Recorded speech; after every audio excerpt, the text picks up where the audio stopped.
لايف. السلام عليكم ورحمة الله وبركاته.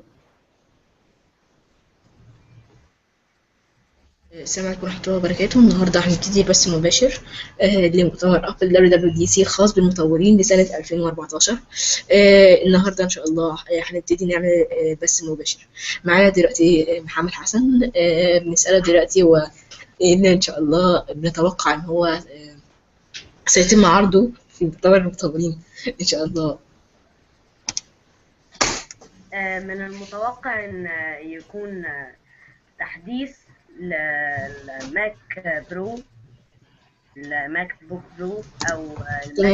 ميني، او ممكن يبقى نسخة مخففة من الاي ماك.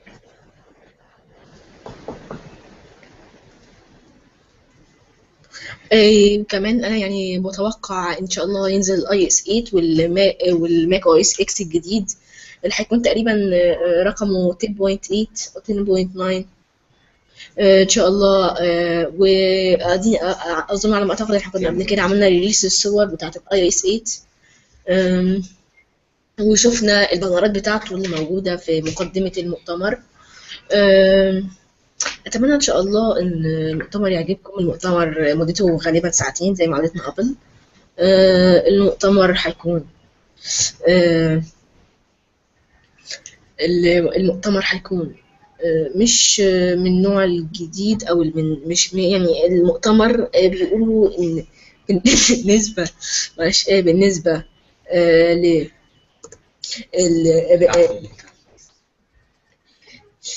بالنسبة لجميعهم بيتوقعوا بلا منازع ان ابل هتنزل حاجه هتكسر الدنيا. بيقولوا السنه دي هتنزل اي واتش، اي تي في، تنزل اي كار، اي هوم. بيقولوا حاجات كتيره جدا. وزي ما احنا قلنا تيم كوك قبل كده قال سنه 2014 سنه المشاريع الكبرى لابل.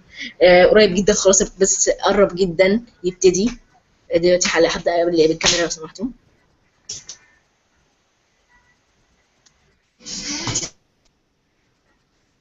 المؤتمر دلوقتي نظبط الكاميرا. دلوقتي الكاميرا بتتظبط.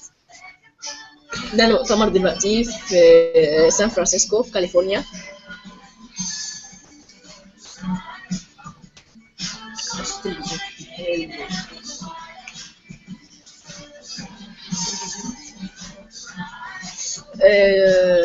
شغالين بعض الأغاني اهوت.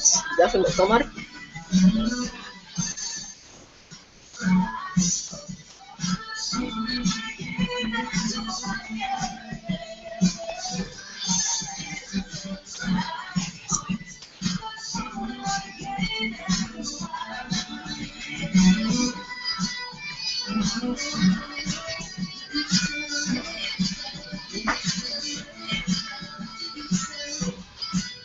ايه رأي حضرتك استاذ محمد حسن؟ ايه رأي حضرتك في البث المباشر في مؤتمر ابل شكله والبرامج اللي هيكسر الدنيا؟ هو انا من رأيي ان هو يعني مش هيكسر الدنيا قوي، مش متوقع ان في حاجة جديدة جدا يعني تنزل. لا، ما اصل انا شفت من شويه صوره على انستجرام، صوره اللي هو المدير التنفيذي، المدير التسويقي الابل. انا يعني لو ابل نزلت جهاز جديد انا شايف هناك ترابيزه عليها ترابيزات ماك زي ما انت شايف هناك خالص على الشمال جوه. ده معناه ان ابل شكلها فعلا هتنزل الماك الجديده. شايف الترابيزه عليها جهازين. انا مش عارف بس الجهازين دول ايه هو هناك ممكن خالص يبقى بعيد. فعلا عملوا تحديث للماك بوك برو او الماك ميني. تمام. دلوقتي مشغلين اغنيه اسمها تسمى سكاي فول اوف ستارز من كولد بلاي. الاغنيه فعلا شكلها حلو. المؤتمر زي ما عرفنا ابل طبعا اي اس جديد بيساوي عالم جديد مستفيدين وعاشقين ابل. بس الماك زي ما احنا عارفين يعني الايفون والايباد الايفون عائله الايفون والايباد والايبود هم اللي مدين ابل شهره واسعه جدا. برضه الماك هنا بس في عندنا بالنسبه كاننا عرب الماك مش مشهور قوي، لكن بره في امريكا طبعا السوق الامريكي الماك واخد اكتر من 50%. فبالنسبه طبعا لكل المطورين اللي قاعدين طبعا ابل هتعمل ان شاء الله حاجات مبهره. يا رب ابل تنزل اجهزه جديده باذن الله.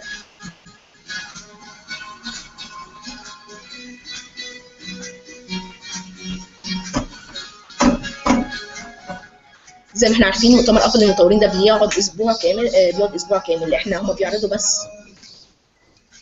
فاضل دقيقتين فقط على المؤتمر، على بس المؤتمر. اقل من دقيقتين لحد دلوقتي.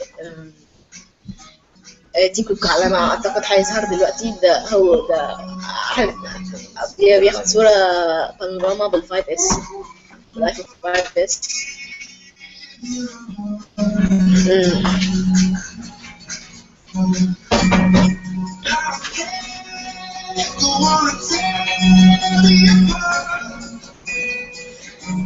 طبعا WWDC وورلد وايد ابل وورلد وايد ديفلوبرز جريت، ده بيقعد اسبوع كامل. هما بيبصوا بس اول ساعتين بس من المؤتمر كله. المؤتمر الساعه 8 بتوقيت القاهره، الساعه 10 بتوقيت كاليفورنيا، سان فرانسيسكو، سان فرانسيسكو. بس يا ريت بس بصوا بس.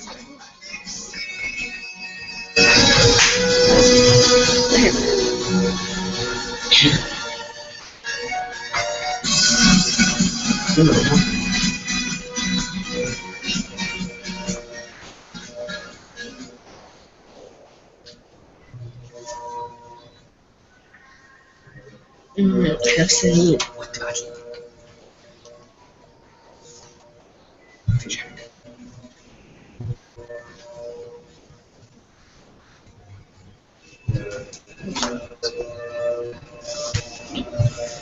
لحد دلوقتي في واحد بس بيشوف دلوقتي بس مباشر. استاذ محمد دلوقتي بتشوف بس مباشر ولا حد اخر؟ نعم. اهو دلوقتي خلاص شكل البث المباشر هيبتدي دلوقتي المؤتمر.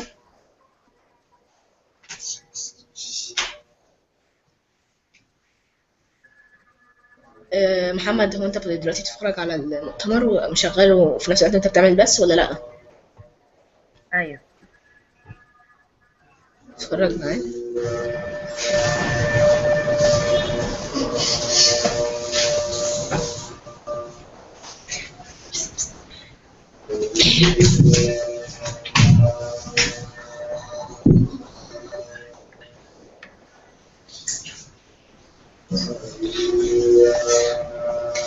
يا الله.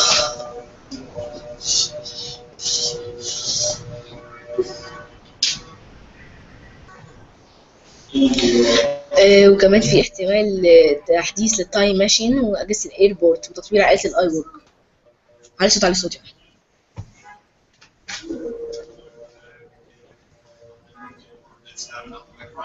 Slide a pizza underneath. I think you don't even know who a developer is. I think you'd be surprised. I really don't know what a developer looks like, but the apps they make let us do amazing things. ده فيديو توضيح، أول مرة أبتدي فيديو توضيح كده. Rationally, but you cannot communicate or connect your ideas without a drawing. I use an app called Paper, i53. It really provides a sense of freedom. دلوقتي هما دلوقتي المستخدمين وهم بيستخدموا أجهزة أبل إزاي بيستفيدوا. ده مثلا بيديلك بيبر المشهور بتاع الرسم اللي بيستخدموه الرسامين والمصممين. بيقولوا قد إيه الابلكيشنز اللي بتساعدهم على حياتهم. Airbnb saved my life. I talk to my friends. Instagram, Tumblr. I'm addicted to Pinterest because it is amazing. There's so much entertainment. Love it. It's limitless what you can do.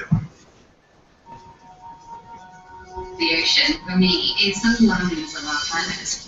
The health of the ocean is absolutely essential to the health of us as human beings.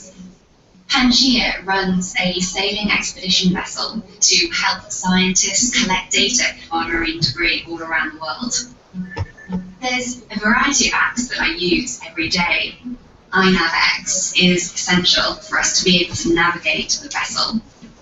Marine debris tracker allows you to enter the marine debris you find into a global database so we can start to build up a bigger picture of this problem around the world.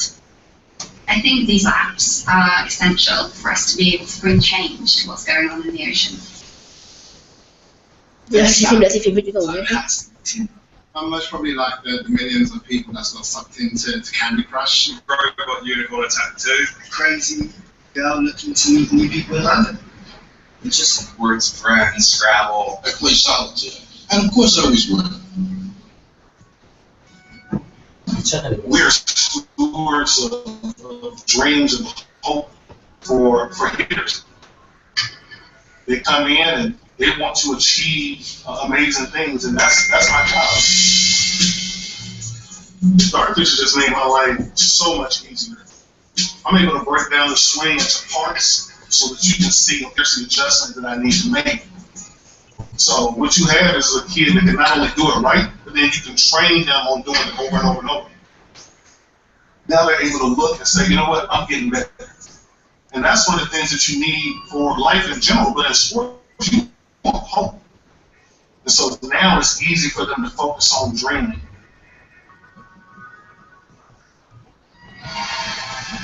You need like a silence. I gravitate to a very melancholy and painful songs.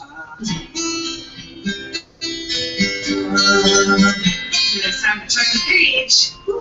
This has become as essential as my guitar. There are apps that help people, that like really improve people's lives. Every now and then I'll listen to stare at the hand with this sense of sort of wonder, going, wow. It's like magic, it really is. In combination with the hand, the app has allowed me to gain functionality and independence. I enjoy being known as the kid with the bowling arm. You know, it's something interesting, it's something different, and I'm a big fan of being different.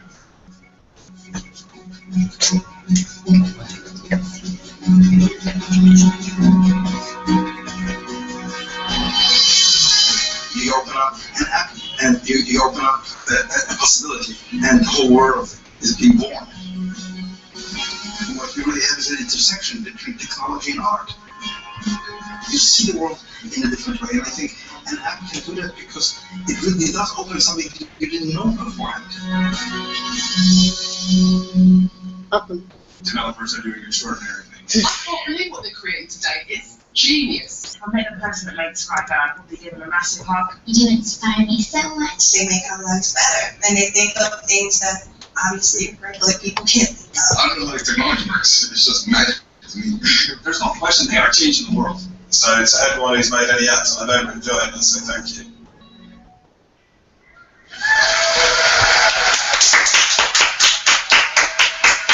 في بوكس قاعد بالمسرح دلوقتي.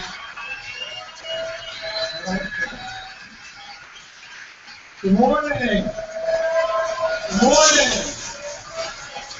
Good morning. Welcome to San Francisco. We're here today and all week to celebrate the developer community and all of the amazing apps that they've created. I hope that you did a great job of capturing just how deeply we feel about our developer community, and more importantly, the number of lives that they've enriched. So from all of Apple, thank you very much.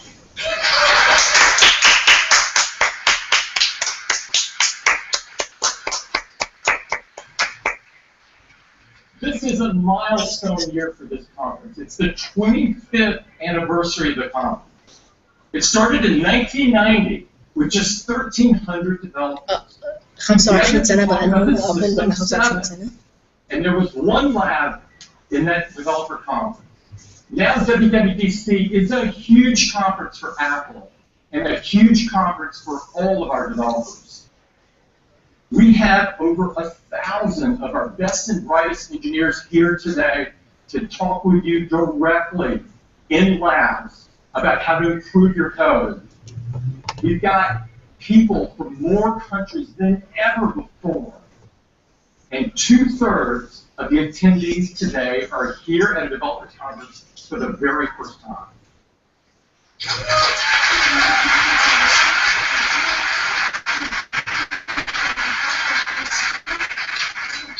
A special shout out this morning to winners.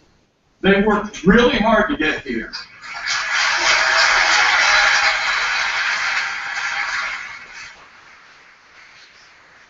Our youngest developer in the audience today is 13.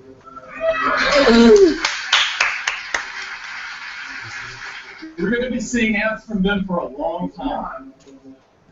The developer community is incredibly vibrant. We now have 9 million registered developers. That's up almost 50% since last year. That's the most developers we've ever added in a single year. Now, this morning, we're gathered to talk about 2 powerful platforms, OS 10 and iOS. And you are going to see some great new features for both and some great updates. Even more importantly, you're going to see how they've been engineered to work seamlessly together. Now, you're also going to see the mother of all releases for developers. It's a huge release, and it's so huge that we've dedicated an entire section of the presentation just for this.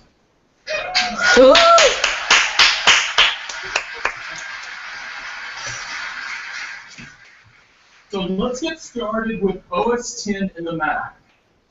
We're shipping the best Macs in our history. If you look just in this last fiscal year, while the industry declined by 5%, Macs grew by 12%. That swelled our install base of Macs to over 80 million, which is a record for us. 80 We're مليون really proud of this.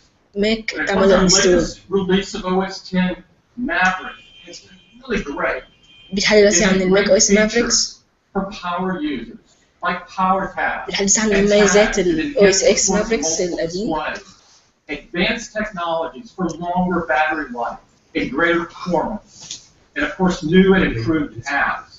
Just since its release in October, we've installed over 40 million copies of Maverick. This is the most of a single release ever in Apple's history. أكتر من 40 مليون copies installed. That makes over 50% of our install base working on our latest operating system. This is the fastest adoption ever of any PC operating system in history. Now, you may wonder how that compares to Windows. Somebody's going to ask, so I decided to make it. بيعطي مقارنة ما بين الماك والويندوز. Well, as it turns out, Windows 8 shipped about a year before Maverick, and it's at 14%. الماك او اس اكس من اكتوبر 2013 51% فقط، بالنسبه للويندوز 14% ويندوز 8. يعني الماك اخر اصدار ليه 51%، انما We could not ويندوز do 15% that only. with Maverick and the momentum of the Mac. But of course, we're always future focused. And today, to talk about the future of OS 10, I'd like to invite my colleague up, Craig Federighi, to tell us all about it. Craig?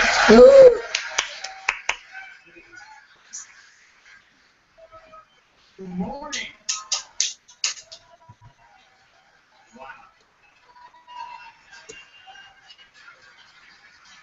دلوقتي عن معرفة خبير حدثوا عن الماك الجديد.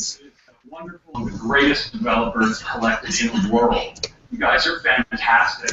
You know, it was just a year ago here at WWDC when we narrowly averted a major OS 10 naming crisis. You may remember that we were able to deftly shift from names based on big cats to names based on beautiful places in California, starting, of course, with OS 10 Mavericks. Well, it's another year and time for another name. And so we collected اسم a جديد للماك OS product Mavericks. marketing team, shoved them in their VW minibus, and set them out on the road. Now, they first ventured south, discovering OS 10 Oxnard. Now, this wasn't quite right, but undeterred, they headed east.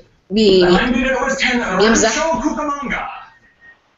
يمزح مع المطورين. Still, we hadn't quite hit the mark. So, they boldly ventured north, landing at OS 10 Weed.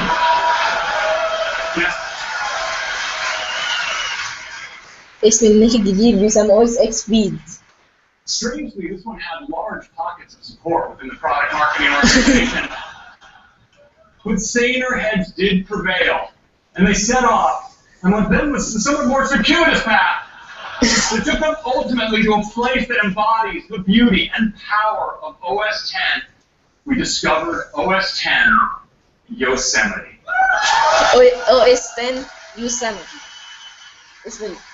اسم نظام تشغيل الماك الجديد او اس اكس يوسامتي. اظن على ما اعتقد احنا بنشوف قبل كده صورته في الاثبات اللي كانت موجوده. Fantastic new room.